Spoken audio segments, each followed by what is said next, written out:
Tonight, I'd like to read you an article that I wrote many years ago.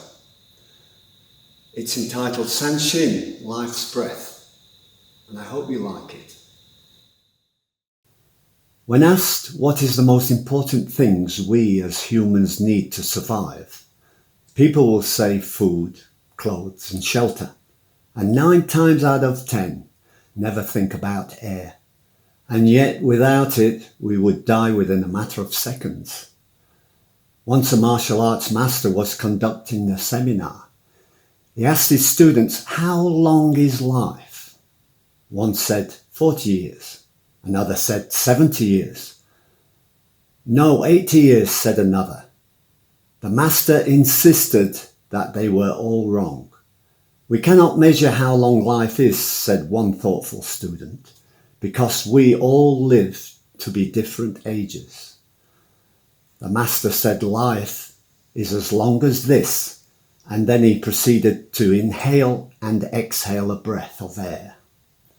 Yes, life is now here, right at this moment, not in the past and not in the future. If we put those words now and here together, we get nowhere. Air is so important to our existence, and yet there is no manual given to us at birth on the use and abuse of it. Most of us, without training Sanchin, will breathe shallowly in our chests, thus never using the diaphragm to its potential.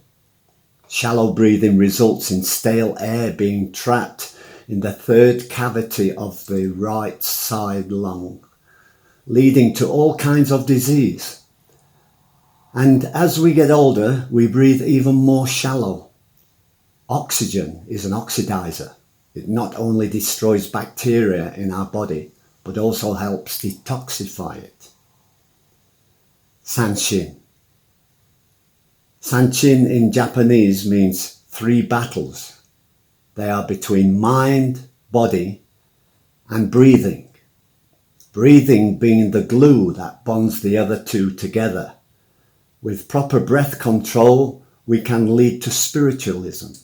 In its own context, air is spirit.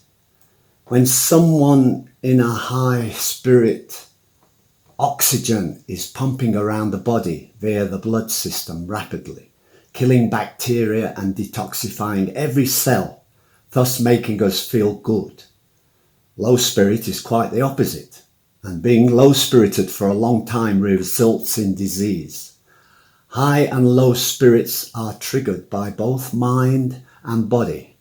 For example, mind, worrying about problems, financially, workplace, at home. It all equals stress. Body, lack of exercise, bad eating habits equals low spirit. Sanchin, if done correctly with the full 1.5 pump action of the groin area, activates the Kundalini energy. This is the Hindu serpent power.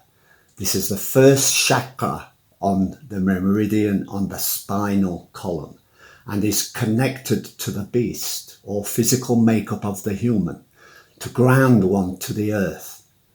Sanchin has a grounding action in its very dynamic tension nature, same as Shaolin flesh and bone posture. There is much controversy at the moment about how much pressure should be applied to the air being inhaled and exhaled from the body, as too much pressure can induce hypertension. We are told to regularly practice Sanchin, but I agree with the fact that too much pressure is bad for you, and certainly toned my pressure down a few years after I left Japan. In Japan, we were told to do it just about until our veins bulged in the forehead and felt dizzy if we practiced it 3 to 4 times in a row. This, I agree, is not good on a regular basis, but I always remember the feeling I had after. I thought I could fight anybody, that I was bulletproof. Now I realize what was happening to me. My Qigong, as the Chinese say, or Kundalini, had been released by the Sanchin Kata practice. Have you ever watched a kung fu demo of wood or stone breaking? The practitioner will start a rhythmic pattern with dynamic tension and time breathing to induce qigong to the body just before he attempts to break. To ground oneself to the beast certainly helps in these situations. So I say practice Sanchin with moderate air pressure when regularly training, but in circumstances like breaking practice with more pressure just before.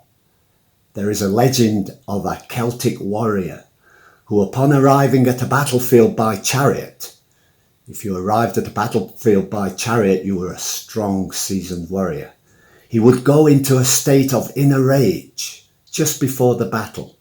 His body would shake, animal-like noises would be heard, and his veins bulged and his face reddened. I really think this is what the Irish call berserker mode. But also from an onlooker's point of view, this could describe someone practicing Sanchin in the old way. Maybe in the past people had more of a hard time to live and violent confrontations took more of a regular role in one's life. So could Sanchin have been practiced hard to survive to an age of 40 or 50? I wonder, what do you think?